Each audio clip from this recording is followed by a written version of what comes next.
You're doing a meal plan yesterday and you're like, holy shit, how do I can't, what this person eats is too high in fat. Yeah. And it's like you have to, I think there's lots of hidden fats in things that you just purely and simply aren't aware of. No.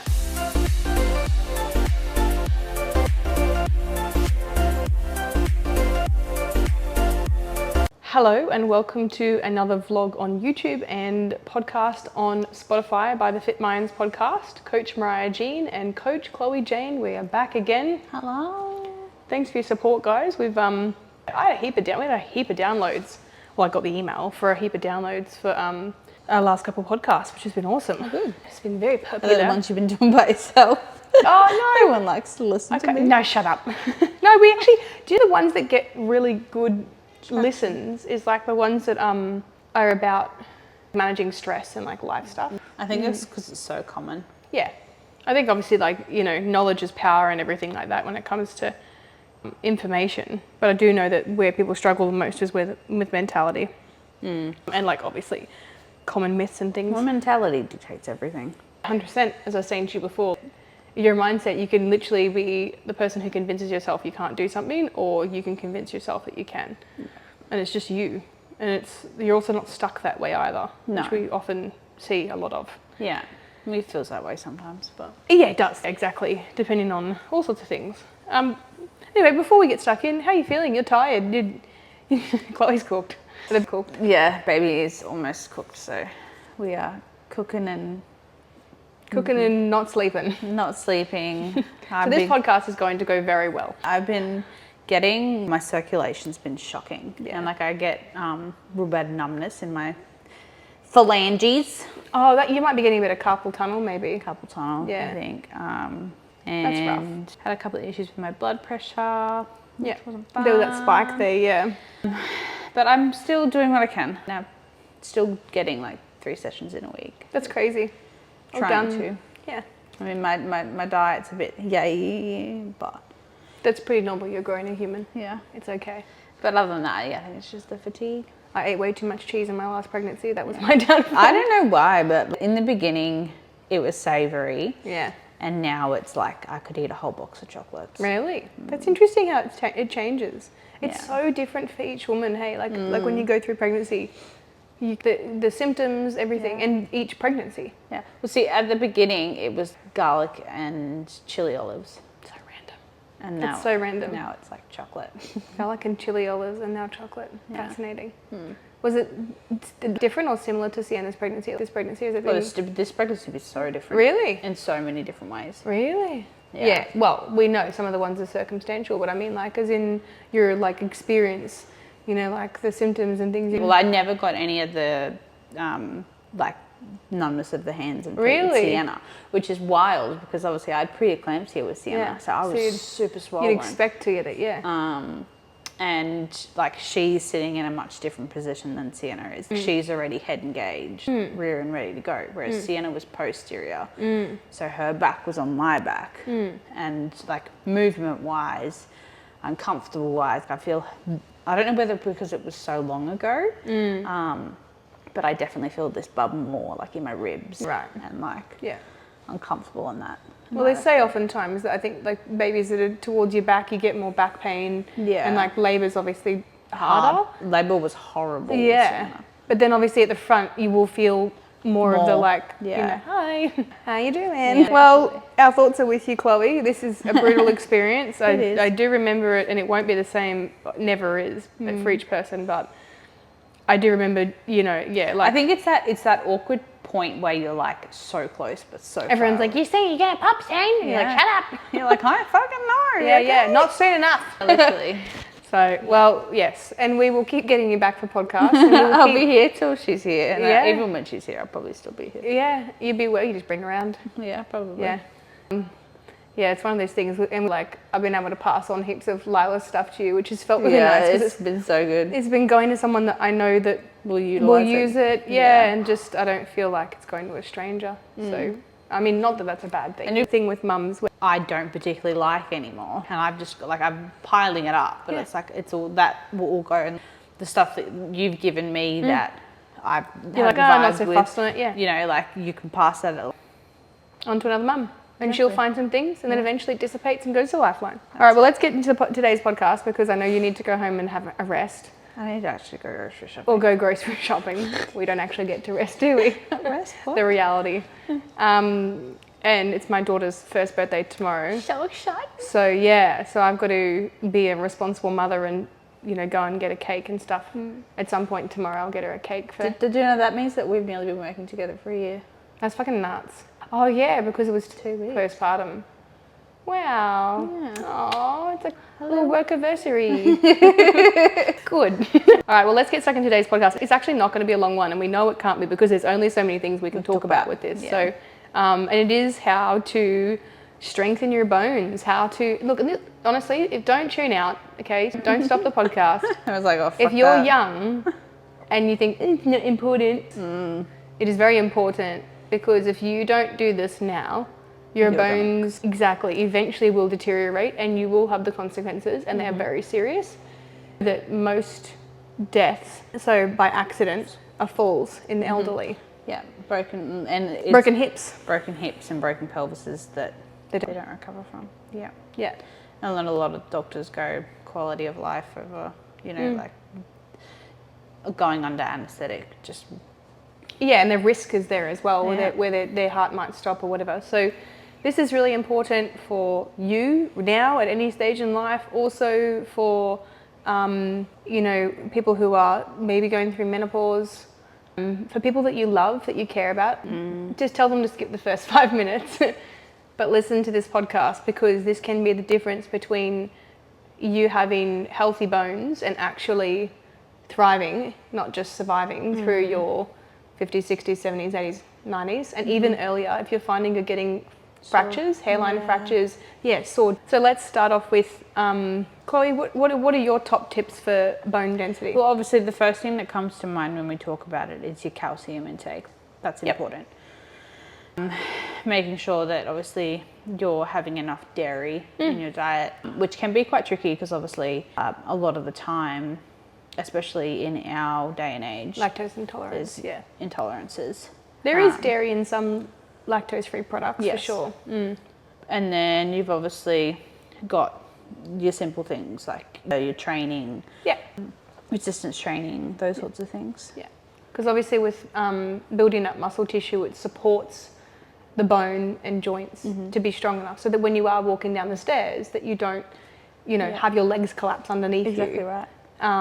Which a lot of people don't realise that when they have accidents, the accidents are actually preventable through being able to strengthen up the muscle groups. Well, it's like I think I've said it before, when I did my ACL tear, the surgeon had actually said to me that if it wasn't a contact injury, I would have never been at risk of rupturing my ACL. Because your muscle was so strong. The size and the strength of my quads.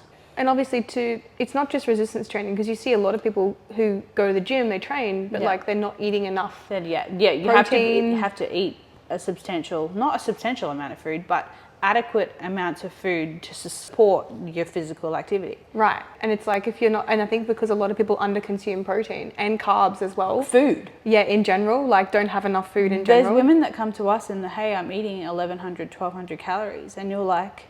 They're also, I think, a lot of the time over-consuming fats. Like you were doing a meal plan yesterday and you're like, holy shit, how do I can't, what this person eats is too high in fat. Yeah. And it's like you have to, I think there's lots of hidden fats in things that you just purely and simply aren't aware of. No. So it's like, I think it's very difficult for Western society to not impossible, but you're then going to have to then be very mindful of, am I getting a source of protein in my breakfast? Learning what they are. Don't go, well, I didn't know what they are. Fucking figure it out and ask somebody or Google it. It's so easy. The other thing with that is though that you can be led to think that almonds have a lot of protein in them and they don't. No. Well, you jump online and you go like high protein snacks and it's like almond and something else and it's like, And I think this is why we don't mean to plug ourselves, but invest in a nutritionist, whatever. Go through our fierce journey and watch the videos and you can actually learn enough to then do it by yourself. Utilize it, yeah. So protein, so things like chicken breast, extra lean beef mince, beef stir fry strips. Even like turkey turkey breast mostly. Yeah. You got to be careful. Obviously, there's deli meats and things like that, which is very convenient. But you just got to be careful with the contents of fat fats. content. Yeah. But like, yeah, they're not too high in comparison to things like the option of having, like, say for example, some like deli meats on some crackers rather than having, although convenient, like a protein bar. Yeah. You know, your protein bars are like 12, 13 grams in fats, like average. Yeah. And and with that as well, like, you're not really getting the best source of calcium either. No. Like, so I think going back to the whole principle of whole foods, trying to have the whole food version where possible. So it's like the deli meat, try and cook it yourself if you can. Yeah. Even the meats we buy in supermarkets these days have got all sorts of things added, but it's annoying. Yeah. But in the way of dairy, like going back to dairy, suggestions for dairy, because people go like, dairy, what would that include? So like our suggestions, a cup of skim milk, light milk preferably, low fat. Yeah. Yogurt, protein yogurt, and like, I find I don't drink milk. Yeah. Like, it's not like, and when I do, I prefer the taste of almond milk. Yeah, fair. It's not the fact that I'm like, oh, almond milk. No, it's not healthier or anything. No, I just prefer the taste. Yeah. For me, I get a lot of my calcium source. I have cottage cheese. Yeah. It's a good one. I have yogurt. Light cheese, cottage cheese, ricotta. There's heaps of dairy options. Yeah. And no, chocolate is not one of them. Chocolate is not dairy, for God's sake. Damn. I would say, like, with butter, it's a hard one because butter is quite fatty. There's lots of saturated fats in butter. Yeah. So I'd prefer seeing people have light Nuttall. That's what I have. An alternative. But then again, like, I don't really have butter. It's a generational thing. I think that millennials and below like don't really use it. I think the only time I really have butter is like when I'm craving like a Vegemite piece of toast. Yeah, it's goated. Oh, light cream cheese, you can use that too. Yeah, and then serving wise, like, it'd be like a cup of skim milk, 150 grams of yogurt, daily. That's like kind of 2 servings, and you do aim for the 2 servings. And that's enough to bump up calcium. For people who are vegetarians, vegans, all that type of stuff, the hard part is that there is calcium in other foods, nuts and seeds and greens. You do need to eat a large amount of it to then... Huge amounts of volume. So we usually recommend a calcium supplementation to vegetarian vegans. And not only that, when you do start to overconsume those sorts of things, you'll find your digestive system will probably suffer as a result. Too much fibre. Yeah, be pooping too much or you get stuck. Yeah. I think honestly probably the hardest client to program for is a vegetarian or a vegan because it's like protein intake, iron, everything like that.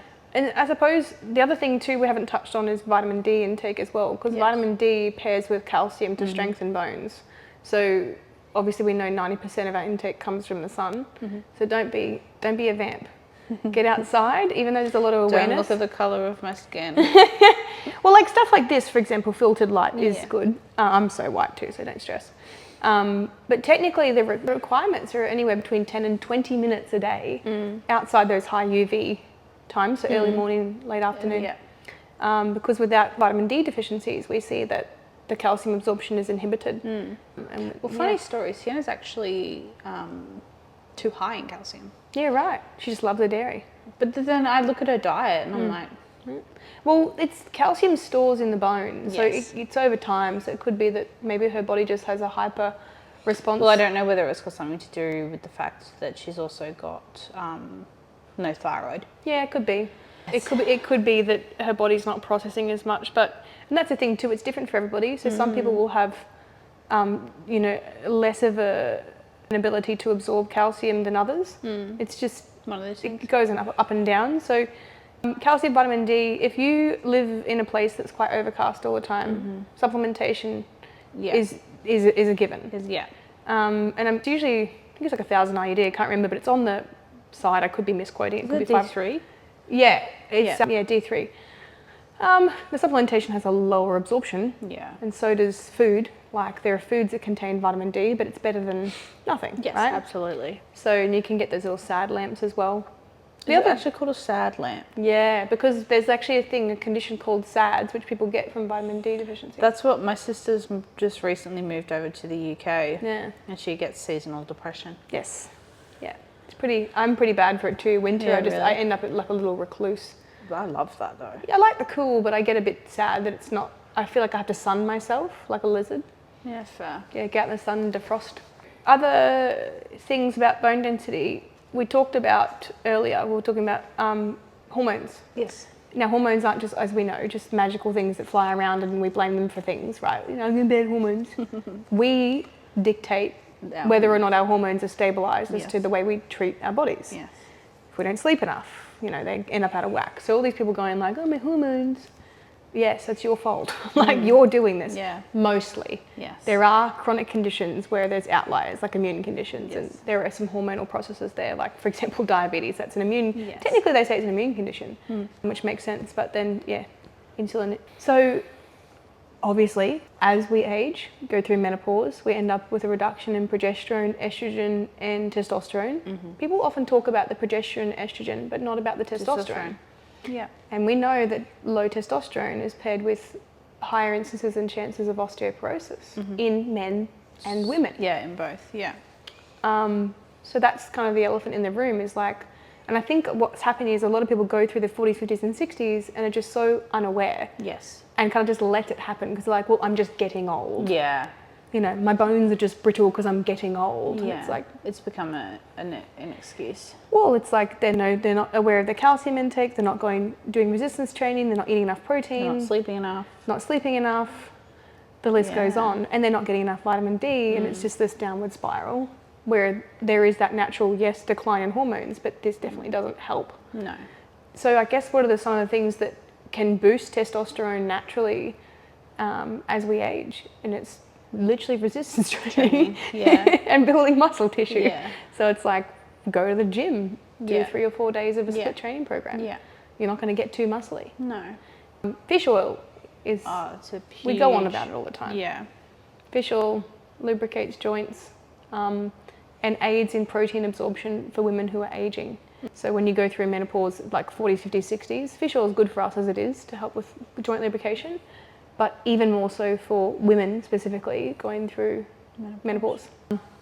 But we did mention as well, like, you may need to use, if you're ticking all those boxes, you may need to use TRT, small amounts of TRT, which I wouldn't recommend for every single person. No, it would only be on circumstantial occasions. Yeah, only the odd occasion where you would need, where you're doing all the other things and it's just not working, and you might still be getting things like, the warning signs would be things like hairline fractures, bone breaks. Yeah.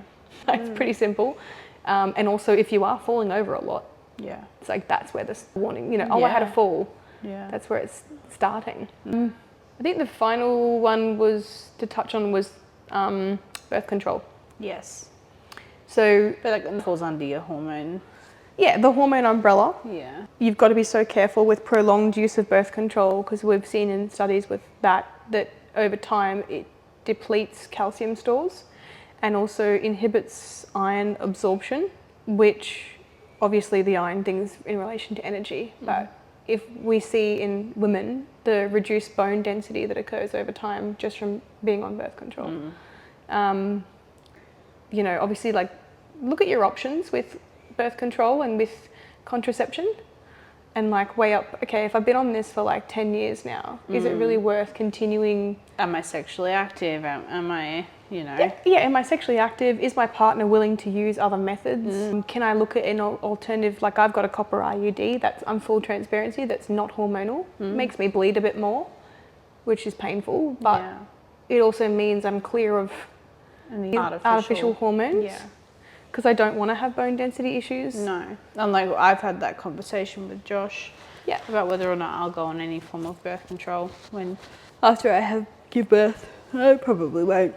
I mean, you've got your initial healing stage of 6 to 8 weeks or so, and then obviously then you might progress to a barrier method just for the time being or whatever. But it also, I think, like, if your partner is not, and this is a very transparent conversation, if your partner's not willing to do that and makes excuses for it, they're not your person. No. Like, if a man cannot do that, Wrap your willy, you wrap wanker. your willy, yeah.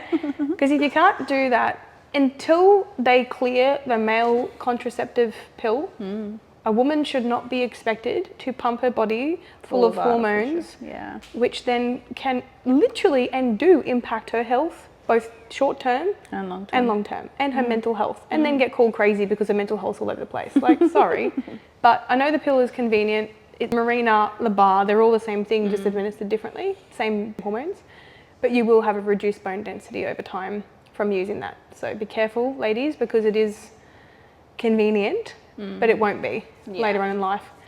And what was the other one? There was one more I was thinking of. Birth control, bone density. Oh, it's now, I've just completely forgotten about it.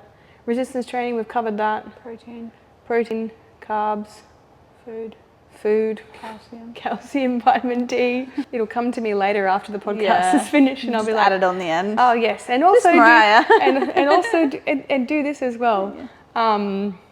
That's a lot I can think of. Low energy availability. Oh yes. So this one's not often thought about. Yeah. But for example, when you at the end of prep, for example, if you're with a coach currently, or you have been, who's just had you on like next to no calories for a year, 6 months, I reckon longer than 6 months. You know, obviously not continuously, because if it was 6 months continuously without diet breaks, you definitely need to address that. Yeah, get a new coach. But I've seen them before where people's in-body scans have come to me where they've been quite lean, they've come from another coach, and their bone density actually records as low. And that means that that happens when we see what's called low energy availability, LEA, is that the person has not consumed enough carbohydrates predominantly for a prolonged period of time, which then sees a slow decline in bone density. So basically chronic dieting for too long, which is usually your comp prep athletes. It can be other people who have eating disorders as well. Yeah. So please, again, ladies, if you are struggling with an eating disorder, please know that it's not just about the way you look and all of that other hype around it, but also the health concerns around bone density, which will see that you'll become more brittle. And also I recently found out Ozempic impacts bone density. There you go. There was a lady posting on TikTok about it, and this is why I've been so passionately against Ozempic, not because it replaces a nutritionist, because it definitely does not. That is literally like comparing dog shit to diamonds. It doesn't make any sense. Yeah. But Ozempic, this woman basically said, it's reduced my bone density so much that I have hairline fractures. And she was crying. She's like in her 20s and now has osteoporosis. That's nuts. And the thing about osteoporosis is it's really difficult to reverse because once the damage is done, it's done. And your bone is like, it does calcify, but it takes a long time for that to repair. Yeah, Ozempic, guys, is terrible for bone density, low energy availability, dieting for too long.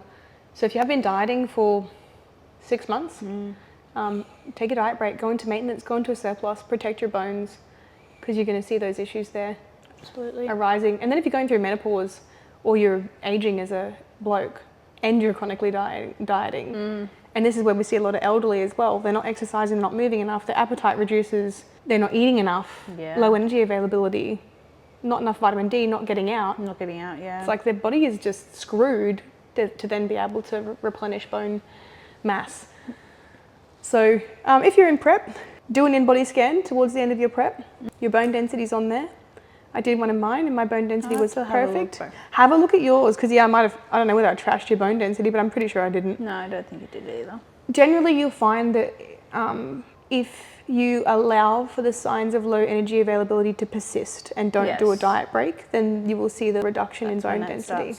Over a prolonged period of time. Correct. And if you see significant reductions in strength, and it's not just like a week or two, it's like, we're talking like you've spent months here. Yeah. Because it does degrade over time. So anyway, guys, I think that's about it. Chloe's about to leave the room.